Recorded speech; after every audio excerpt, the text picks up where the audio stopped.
मैं बाहर बरामदे में सो रहा था और मुझे बहुत ज़्यादा ठंड लग रही थी। मेरी चाची मुझे देखकर कहती हैं कि बाहर बहुत ज़्यादा ठंड है, तू ऐसा कर, यहाँ मत सो, प्रीति के पास चला जा, उसके साथ जाकर वहीं लेट जा।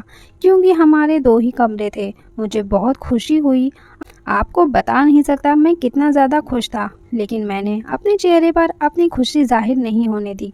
मैं अपनी चाची की बात मानकर प्रीति के पास जाकर लेट गया। प्रीति लेटी हुई थी और मैं उसके पास जाकर चुपचाप लेट गया था। जैसे ही आधी रात हुई, मुझे महसूस हुआ कि हम दोनों में से कोई भी ठीक से नहीं सो रहा है।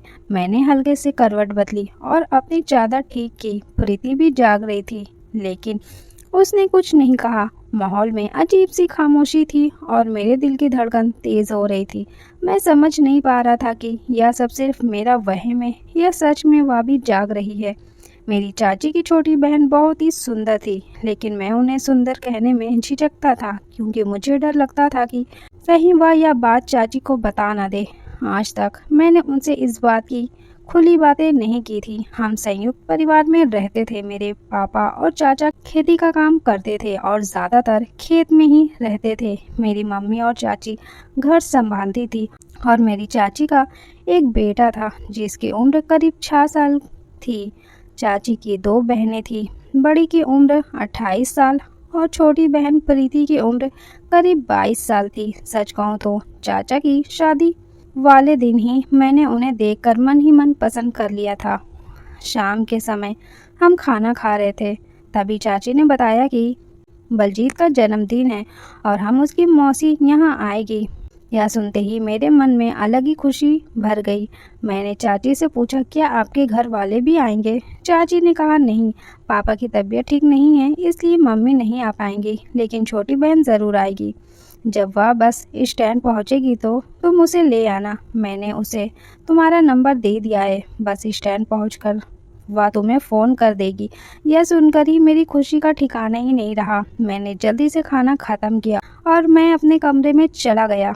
अपनी अच्छी पैंट शर्ट निकालकर प्रेस करने लगा क्योंकि आज मैं चाहता था कि जब वह आए तो मैं अच्छा दिखूं।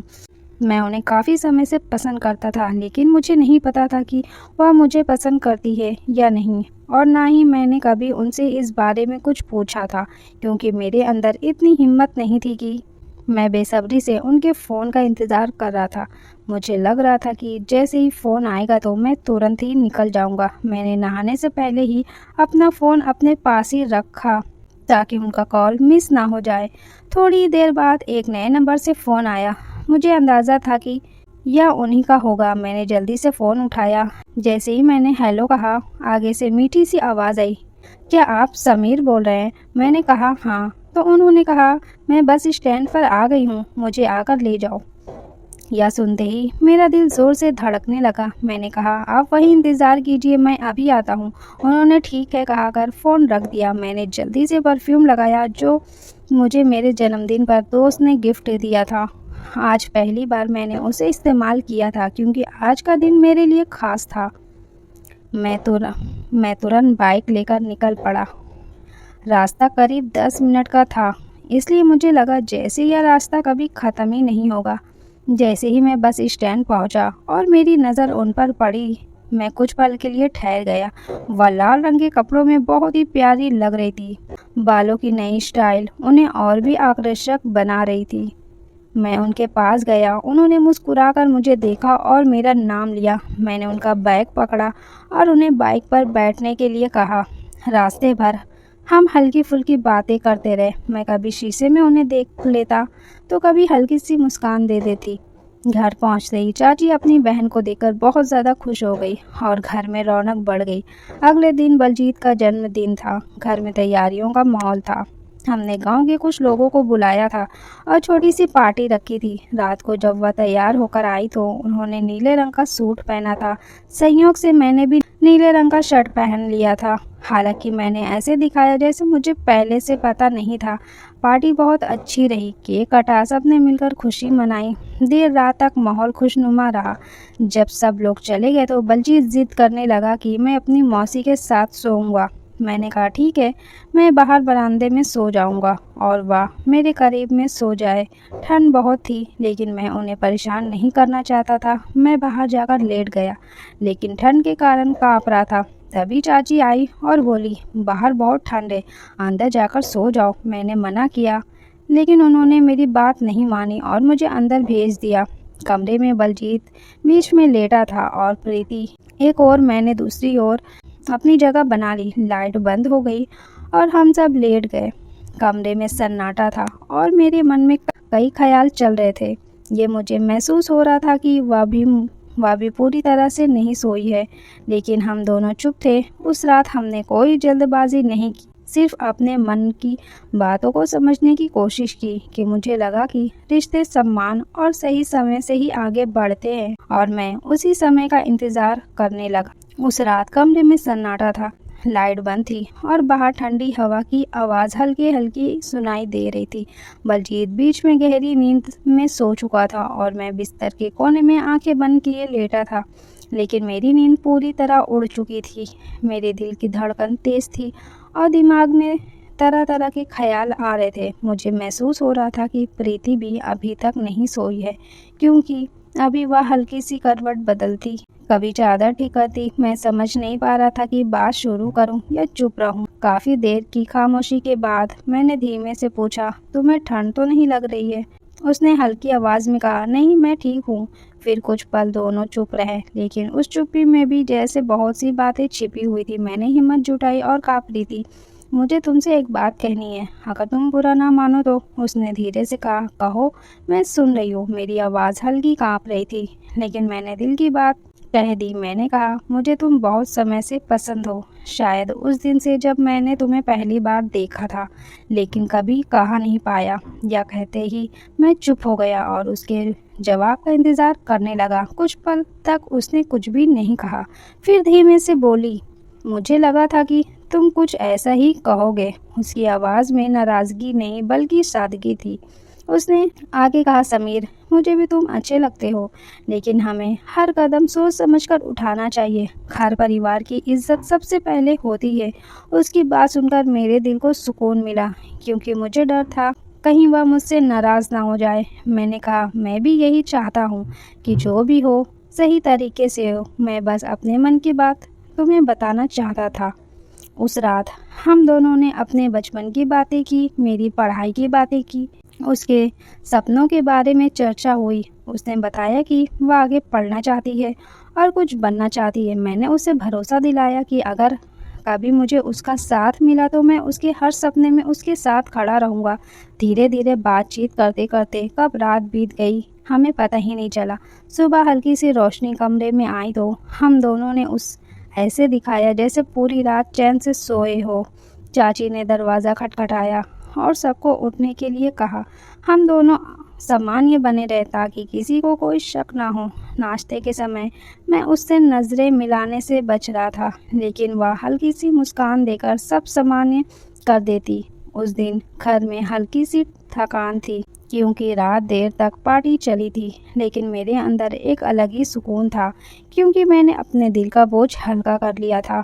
दिन भर हम सब साथ रहे, कभी आंगन में बैठकर चाय पीते तो कभी बलजीत के साथ खेलते, लेकिन अब हमारे बीच एक अनकहा समझौता था कि हम जल्दबाजी नहीं करेंगे। शाम को जब सब लोग अपने अपने काम में लग गए तो मुझे एक पल के लिए लगा उससे अकेले बात करने का मौका मिला।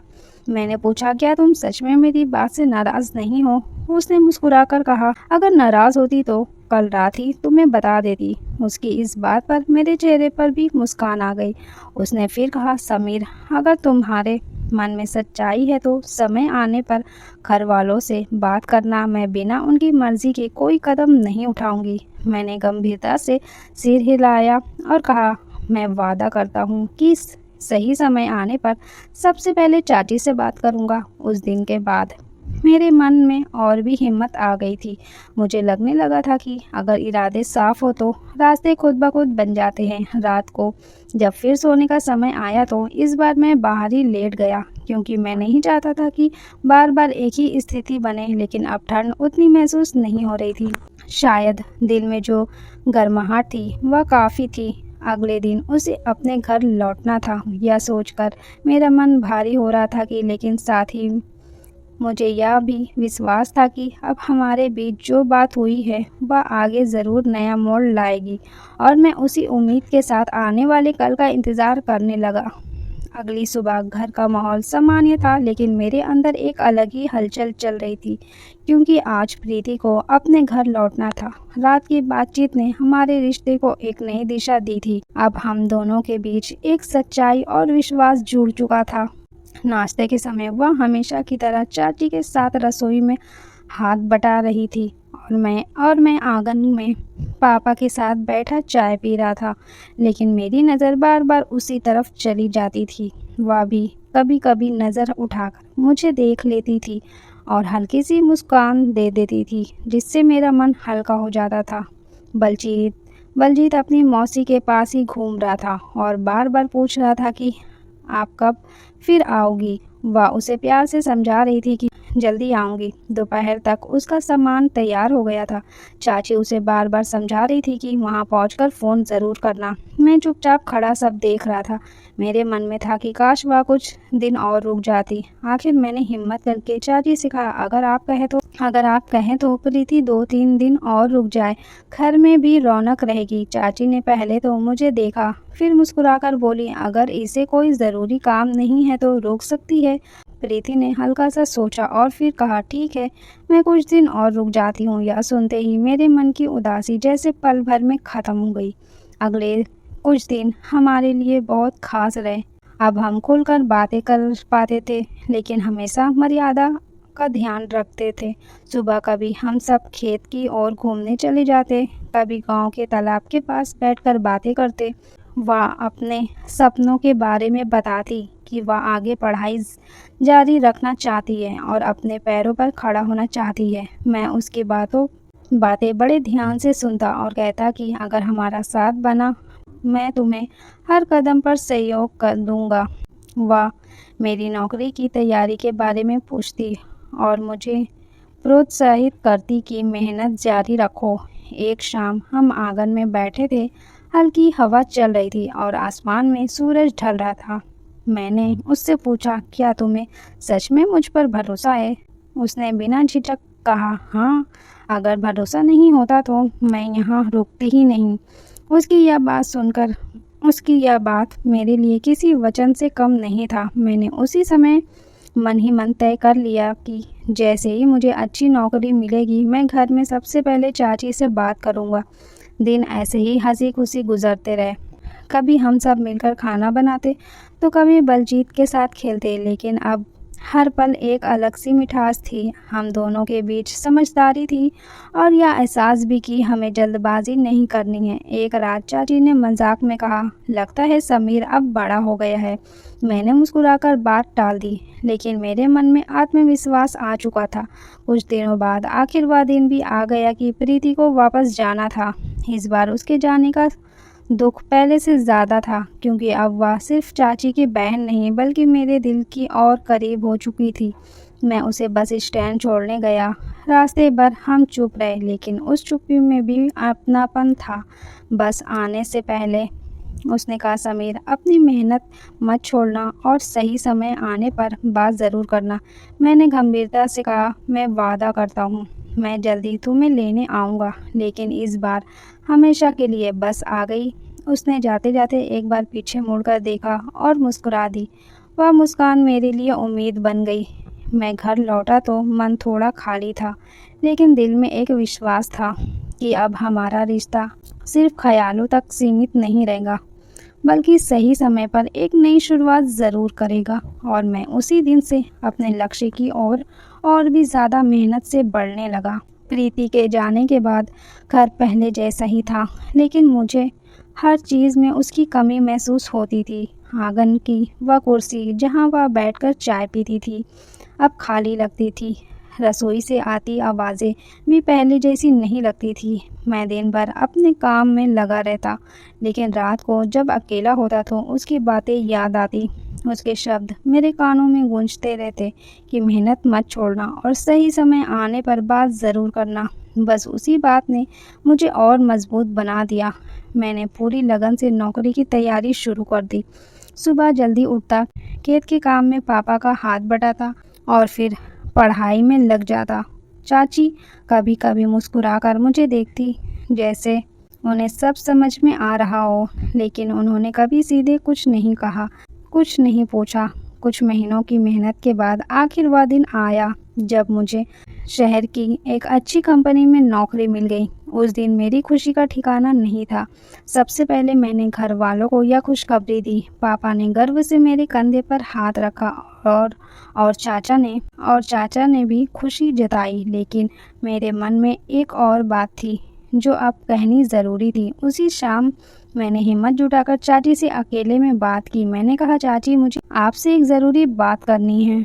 उन्होंने मुस्कुराकर कहा, मुझे पहले से अंदाज़ा है कि, फिर भी बोलो। मैंने धीरे से कहा, मैं प्रीति को पसंद करता हूँ और अगर आप सबकी मर्ज़ी हो तो मैं उससे शादी करना चाहता हूँ। चाची कुछ पल चुप रही, फिर बोली, समीर, मैंने उस दिन ही समझ लिया था जब तुम उसे बस स्टैंड छोड़ने गए थे। अगर तुम्हारा इरादा साफ है और अब तुम्हारे पास नौकरी भी है तो मुझे कोई आपत्ति नहीं है। उनकी यह बात सुनकर मेरे दिल से जैसे बोझ उतर गया। चाची ने अपने घर बात की, उधर से भी सहमति मिल गई, क्योंकि सब जानते थे कि मैं जिम्मेदार हूँ और अब अपने पैरों पर खड़ा हूँ। कुछ ही दिनों में दोनों परिवारों ने मिलकर रिश्ता पक्का कर दिया।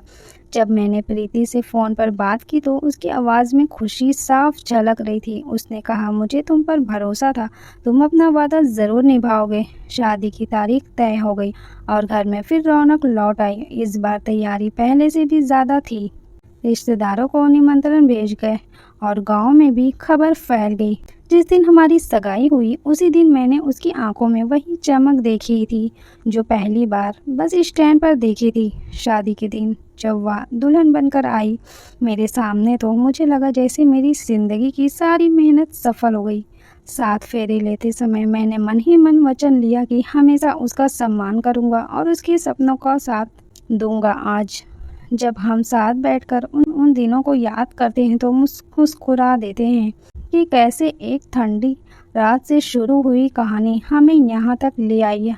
अब हमारी ज़िंदगी नए सपने और जिम्मेदारियों के साथ आगे बढ़ रही है और मैं हर दिन यह महसूस करता हूँ कि सच्चा रिश्ता धैर्य, विश्वास और सम्मान से ही मजबूत बनता है। वीडियो अच्छी लगी हो तो वीडियो को लाइक ज़रूर